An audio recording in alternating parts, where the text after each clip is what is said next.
Oke bro, kembali lagi di channel Gooks Review. Pada video kali ini, gue ingin nge-review barang hasil loadingan COD di Facebook. Untuk barangnya adalah ini, dan ini adalah sebuah HP untuk HP apa dan bentuknya bagaimana. Silahkan tonton video ini sampai akhir dan jangan di skip ya. Samsung Galaxy S20 FE dirilis buat para fans yang pengen rasa flagship tanpa harga selangit dengan layar 120Hz, kamera maupun promo yang masih diandalkan 2025. Apakah ponsel ini masih layak menjadi pilihan? Mari kita bahas dan review ponsel ini. Yo bro, jadi sebelum kita ngebahas tampilan dan bagaimana bentuk HP Samsung S20 FE, kita flashback terlebih dahulu bagaimana gue bisa dapat Samsung S20 FE ini. Jadi awalnya itu karena HP Redmi Note 9 gue itu udah rusak, layarnya udah banyak black screen gitu, garis-garis, dan awalnya sedikit sebenarnya atau banyak, jadi gue butuh HP baru. Dan HP yang baru itu harus memenuhi punya NFC, penyimpanan gede, dan muatan flagship, lalu harganya rentan 1,5 sampai 3,5 juta. Nah, lalu karena untuk HP baru itu nggak terlalu memungkinkan mantan flagship harga segitu, flagship baru harga segitu, jadi gue mencari yang mantan flagship. Gue scroll Facebook dan akhirnya gue menemukan brand paling cocok, yaitu adalah Samsung varian S20 FE, karena varian ini adalah varian Samsung flagship yang aman dari garis layar. Dan sekarang gue di sini bakal ngebahas desain Samsung S20 FE varian Snapdragon.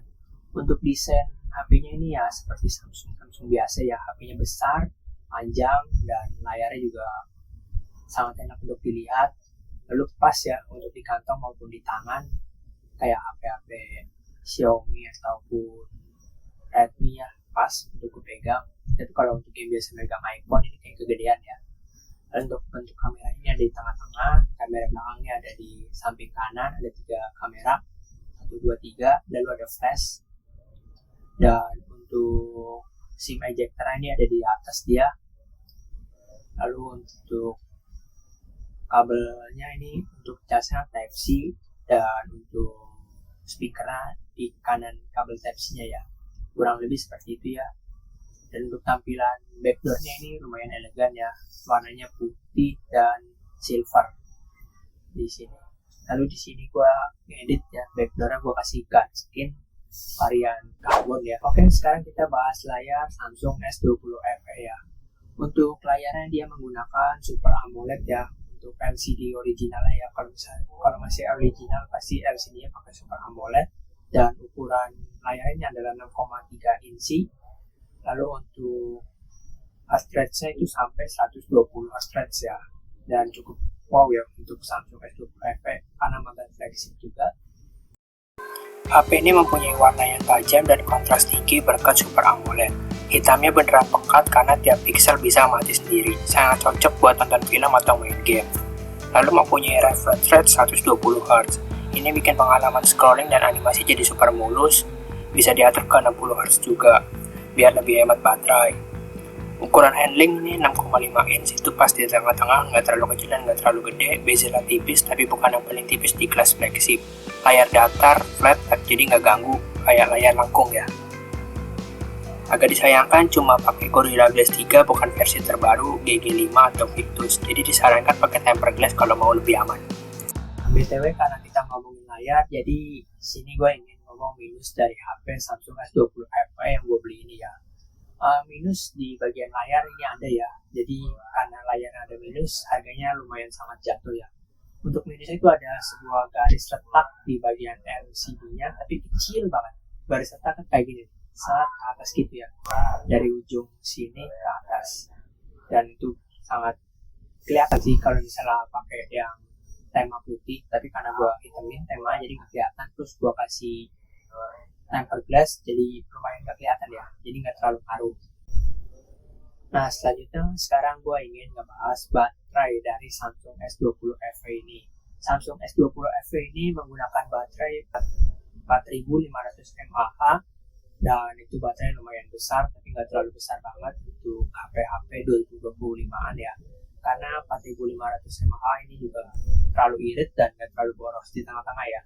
Tapi karena HP-nya udah lama juga baterainya mungkin lumayan ngedrop dikit ya.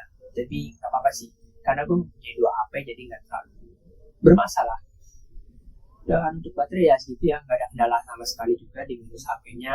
Baterainya masih oke dan sangat mendukung banget pekerjaan gue. Jadi ya masih worth it untuk dibeli. Dan sekarang gue ingin ngebahas yang paling penting dari sebuah HP, yaitu adalah performa. Nah, di sini gue ingin review performa dari Samsung ini setelah gue pakai sekitar 7 harian seminggu. Untuk performa awal gue rasakan ini sangat bagus ya, dan UI untuk HP-nya sangat responsif, nggak seperti HP-HP yang ya katakanlah mid level ataupun HP low level ya yang sangat lama, dan bisa multitasking juga ini HP.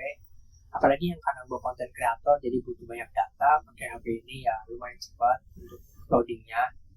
Lalu untuk bagian chipsetnya ini menggunakan Snapdragon 865 dengan GPU Adreno 650. Jadi itu sangat bagus ya, apalagi Snapdragon varian 800 awal itu Snapdragon yang katakanlah Snapdragon yang sangat terkenal ya, bahkan lumayan dicari oleh orang-orang. Lalu juga untuk varian RAM ini gue dapet yang RAM 8GB dengan penyimpanan internal 256. Lalu juga ada RAM virtual 8GB, jadi ada RAM internal, RAM aslinya 8GB tambah RAM virtual ambil dari penyimpanan internal 8GB. Jadi ada 16GB RAM plus 256 penyimpanan internal. Jadi sangat kencang yang buat main game ataupun buat multitasking, berat-berat pekerjaan sangat bebas. Nah, selanjutnya di sini gue ingin review kamera dari Samsung S20 FE ya. Karena Samsung itu varian HP yang terkenal dengan kameranya. Jadi nggak afdol kalau kita nggak ngebahas kamera dari HP Samsung S20 FE ini. Untuk kameranya dia mempunyai 2 kamera ya, kamera depan dan kamera belakang. Kamera depan menggunakan 32 megapiksel selfie kamera. Lalu untuk kamera belakang dia mempunyai 3 kamera, itu adalah 1 main sensor 12 megapiksel, 2 ultrawide 12 megapiksel, dan 3 8 megapiksel telefoto ya untuk zoom. Nah bro, jadi karena ngebahas kamera, jadi gue ingin ngebahas juga minus dari HP ini. Tadi minus pertama itu adalah layar, dan minus 2 ini adalah di kameranya. Tapi ini nggak terlalu berpengaruh ya, karena gue jarang banget menggunakan kamera. Jadi minusnya itu adalah di bagian dalam kamera belakang sini banyak sekali debu-debunya. Jadi menyebabkan hasil kamera itu rada buram, dan untuk mengatasinya jadi harus dibersihkan terlebih dahulu bagian dalam lensa kameranya ya. Dan itu kalau gua nggak males bakal gua bersihkan ke service counter Samsung ya. Ya begitulah untuk minusnya karena HP bekas ya. Lalu sekarang kita ke segmen fitur kelebihan dan kekurangan dari Samsung Galaxy S20 FE ini. Bagi gua kelebihan dari HP ini itu adalah HP yang satu mantan flagship, karena HP mantan flagship itu pasti enak banget digenggam dan tampilannya sangat enak dibandingkan HP-HP level low ya, yang di 1 juta sampai 2 jutaan ya. Karena HP ini dulunya di harga 10 jutaan ke atas, jadi tampilan dan performanya itu sangat jauh sekali dibanding HP-HP yang low. Lalu kedua ini adalah kameranya sangat bagus, apalagi kamera depan ini sangat mulus banget ya dibandingkan HP lainnya. Dan ketiga kelebihan itu adalah dari chipsetnya. Ini menggunakan chipset Snapdragon 865, dan itu adalah chipset sangat kencang dan rata kanan buat main game. Dan juga chipsetnya itu nggak bikin HP cepat panas dibanding varian yang satunya Exynos. Bahkan orang-orang pada mencari yang varian Snapdragon daripada varian Exynos. Bisa dibilang ini Snapdragon ini lumayan langka ya, mungkin karena gue hoki aja dapat. Lalu karena udah kelebihan, kita bahas kekurangannya. Untuk kekurangannya seperti tadi itu adalah HP-nya satu ini ada minus startup-nya ya, dari bagian bawah sampai ke atas, cuma satu doang sih. Dan untuk kekurangan kedua nih kameranya di sini karena banyak debunya, jadi hasil kamera belakang itu adalah ngeblur, nggak bisa jernih hasilnya, dan itu harus bersihkan terlebih dahulu ya. Dan untuk kekurangan ketiga, kalau menurut gue sih ya baterainya sih ya, karena udah HP udah lama jadi nggak terlalu awet ya baterainya dibanding HP gue sebelumnya tuh baterainya badak, karena juga aplikasinya sedikit. Kalau aplikasi kasih HP yang ini langsung banyak gue kasih aplikasi-aplikasi berat, jadi mungkin baterainya lumayan boros ya, karena mungkin gue butuh adaptasi kali ya untuk HP baru dengan baterainya. Tapi untuk kelebihan ini sangat banyak kan dibanding kekurangannya, apalagi kelebihan dari fitur smart clock-nya, NFC-nya, lalu untuk scrollingnya, dan untuk waktu menunggu pembukaan aplikasinya sangat cepat. Jadi kata gue sih sangat worth it untuk dibeli ya, apalagi jika lo low budget tapi mau HP kelas tinggi. Ya inilah jawabannya. Nah sekarang kita ke segmen akhir, kesimpulan. Ya, untuk kesimpulan tadi udah gue bahas tadi ya di kelebihan dan kekurangan. Mungkin overall itu udah kurang lebih kesimpulannya begitu. Jadi sekarang gue ingin membahas harga yang gue dapatkan untuk Samsung S20 FE ini. Mungkin lu perlu nebak lebih dahulu ya, gue dapat Samsung S20 FE ini berapa? 3 juta.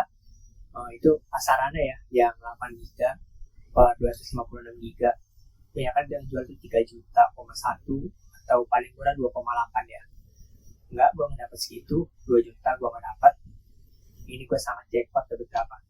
Dapat 1,3 juta. Jadi awalnya itu dia penjual ngebuka harga 2,3, lalu gue tawar 1,8 di chat, terus gue datengin ke Kerawang sono, dan gue review, nego-nego, dan turun 1,3. Harga awal 2,3 juta, terus gue dapat 1,3 juta. Sangat wow sekali, apalagi spek HP ini sangat gila ya. 1,3 gue dapat HP mantan flagship. Ini hoki gue ini sangat bagus sekali kali ya. Dan ya gue gak nyesel beli 1,3 untuk HP Samsung S20 FE, apalagi yang Snapdragon. Kalau yang Exynos mungkin ya wajar ya kalau untuk harga segitu, tapi ini Snapdragon bro. Dapat 1,3. Dan ya segitulah untuk video gue kali ini. Jika video ini menarik silahkan di like, share, dan subscribe. Sampai ketemu video berikutnya bro.